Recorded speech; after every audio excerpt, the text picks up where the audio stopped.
Life is about producing other people. I want to say this and write this down, please. The greatest obligation of true leadership is to transfer your deposit to the next generation. That's your greatest obligation. Leadership success is measured by the success of your successor. No matter how great you may have been, if you didn't produce a successor, you are a failure. This is true of parents, preachers, and politicians. If you are a parent, my question is, are you mentoring your children? Not just parenting them, but mentoring them to preserve what you've built. Can you turn all that you've built over to your son and he will not sell it? Did you train your daughter to appreciate the value that you've built for the last 50 years? Legacy is about preserving all that you've accomplished through other people. In other words, success without a successor is failure.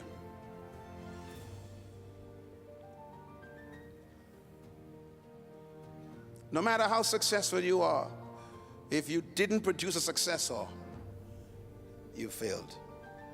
And Jesus knew, I have to produce successors. He spent 3.5 years training those 11 men. When he left, his work grew in his absence. Isn't it incredible that after he was gone, his organization expanded? I wonder if your ministry will die when you die. Or will it expand because you train your replacement? There should not be fight for the spoils when you die. There should be a transition. Because any leadership that only serves its generation is destined to fail. I discovered something about God. God is a generational God. Can you write that down somewhere? What did I say? Write that down. You know, when I read the Bible, I'm amazed. When God speaks to us, He is not talking to us. He's speaking to our loins. If you read the Bible carefully, God kept on speaking to people's loins.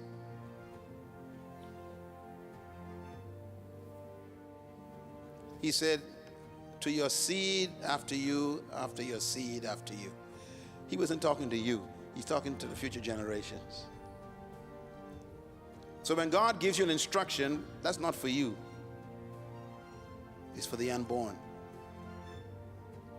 You become a steward of God's assignment. God is a generational God. So if your vision dies with you, you failed.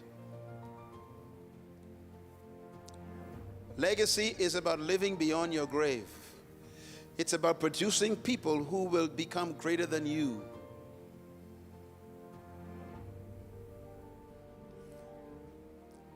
You know why you're quiet? You didn't think about this stuff.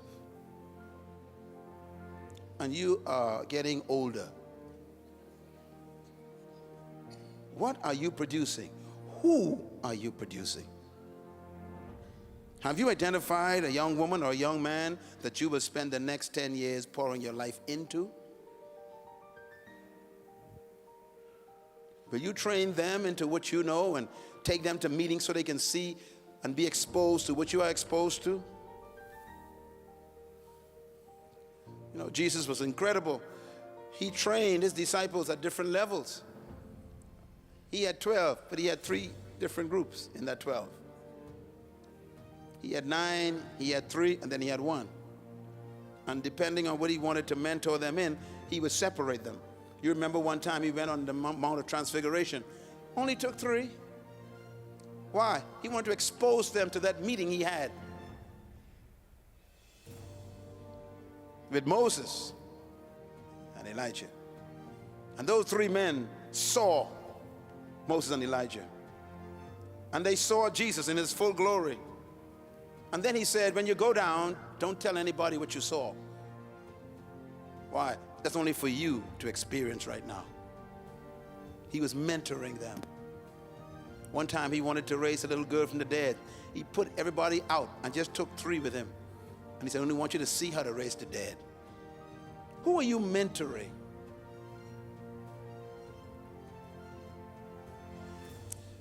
A partnership meeting is really isolating you for a few days to expose you to the transfiguration, to let you be exposed to speakers that impacted his life, information that will advance you, music that will inspire you. He brought you from around the world here to isolate you on this mountain in Orlando so that he can teach you things that he learned. That's building a legacy.